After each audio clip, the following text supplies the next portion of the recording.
ویسے تو آپ لوگ خوب اچھی طرح جانتے ہیں، ڈھونڈیے گا، میں خود کہیں میڈیا میں اور سوشل میڈیا میں موجود نہیں ہوں، فیس بک اور کیا واٹس ایپ اور کیا کیا کیا کیا چیزیں ہوتی ہیں، نہ مجھے اس کے نام معلوم ہے، نہ میں اس میں کہیں نظر آؤں گا آپ کو۔ میرے نام پہ کچھ جوان بچے کر رہے ہیں اور کما رہے ہیں، اللہ ان کو برکت دے، میں خود موجود نہیں ہوں۔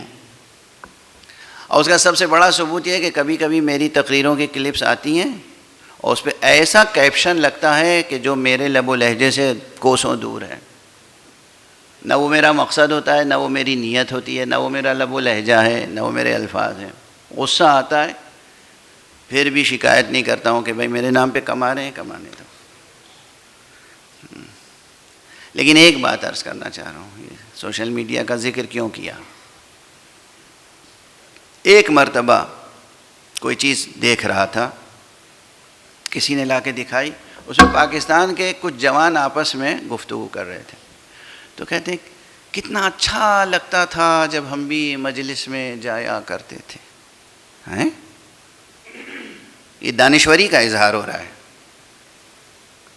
یہ دانشوری کا اظہار ہو رہا ہے۔ بڑا اچھا فیل ہوتا تھا جب ہم لوگ تھے اور ہم بھی مجلس میں جایا کرتے تھے۔ اس کا مطلب آج آپ نے جانا چھوڑ دیا ہے۔ لعنت ہو اس دانشوری پر۔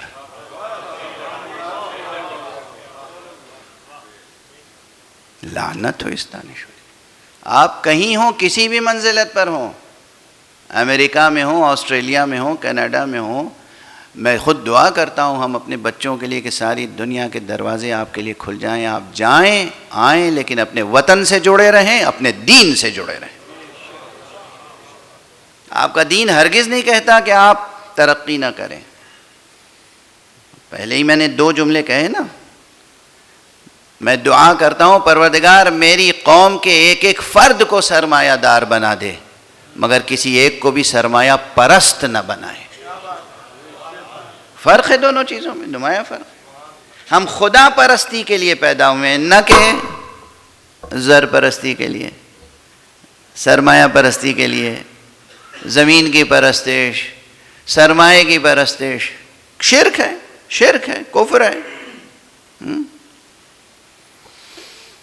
اب یہیں پہ ایک جملہ اور عرض کر کے آگے بڑھوں۔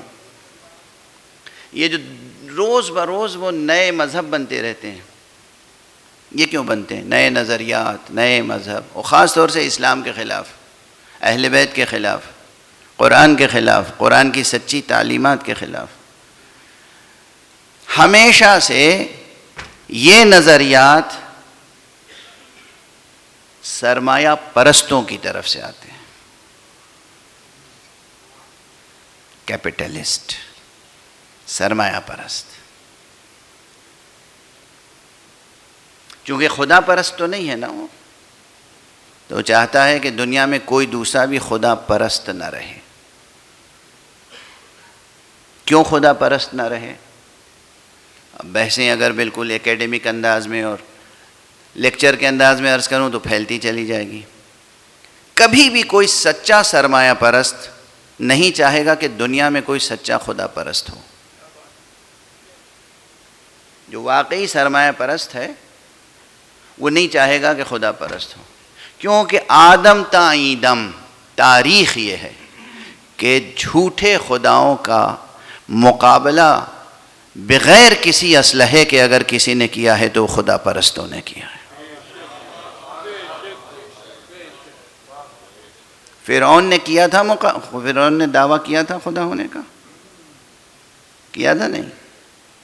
فرعون کے مقابلے پہ کون آیا؟ ایک موسیٰ۔ تنہا موسیٰ نے فرعون کی خدائی کو ڈبو دیا دریائے نیل میں۔